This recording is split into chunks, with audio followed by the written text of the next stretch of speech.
ये औरत यहाँ पे क्या कर रही है? मैंने कहा था ना, कह दो कि मैं घर पर नहीं हूँ। बताया था मैडम, मगर उन्होंने कहा आपके आने तक वो यहीं आपका इंतजार करेंगी। भेज दो उसे।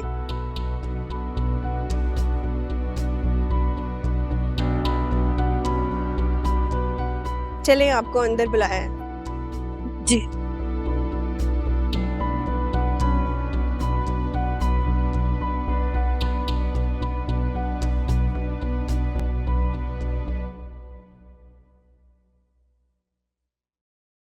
माए, तुम घर जा रहे हो? मैं भी तुम्हारे साथ चलूं?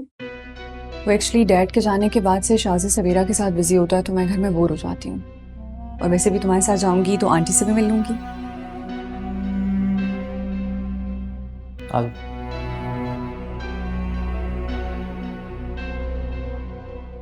तुम अपने आंसू और दुहाई उस दहलीज पर लेकर आई हो जहां से तुम्हारी बेटी को धक्के देकर निकाल दिया गया है।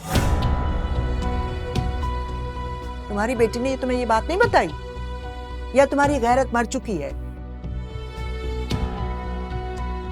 जिस घर से खैरात मिल रही थी वहां अपना हक वसूल करने के लिए आई हो? हरगिज नहीं। भूल जाओ ये बात कि अब मेरा बेटा तुम्हारी बेटी को इस घर में वापस लाएगा। हरगिज नहीं। अरे नहीं नहीं नहीं नहीं, खुदा के लिए ऐसा मत कहे। मैं बड़ी उम्मीद लेके आपके पास आई हूँ, बहुत उम्मीद लेके आई हूँ। अरे ये हमारे बच्चों की खुशियों का सवाल है। और आपका बेटा मायर, वो अनाया से बहुत प्यार करता है, बेहद मोहब्बत करता है वो उससे। और अनाया भी, वो भी बहुत चाहती है माहिर को। मेरी बेटी बिल्कुल पाकीज़ा है, पाक नीयत है मेरी बच्ची की। उसके साथ ऐसा उसके साथ। मैं जानती हूँ और ये बात मेरा बेटा भी अच्छी तरह जानता है, लेकिन मैं उनको अलग कभी ना करती अगर तुम्हारी बेटी उस लड़के को बीच में ना लाती। मैंने अपने बेटे की किस्मत खुद लिखी है और इस कहानी में तुम्हारी बेटी का किरदार मार दिया है। अब वो दोबारा जिंदा नहीं हो सकता। वाह,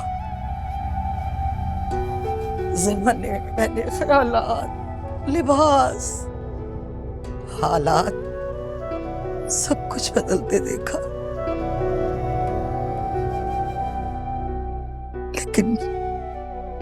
लेकिन एहसासात और माँ की मोहब्बत जो सबसे अफजल है, उसको कभी मरते नहीं देखा। अगर आपने अपनी खुदगर्जी में माँ की ममता को तोड़ दिया, अरे कैसी माँ हो, अपने बच्चे की खुशियों को निकल गई। ये घर, ये संगे मरमर कुछ काम नहीं आएगा।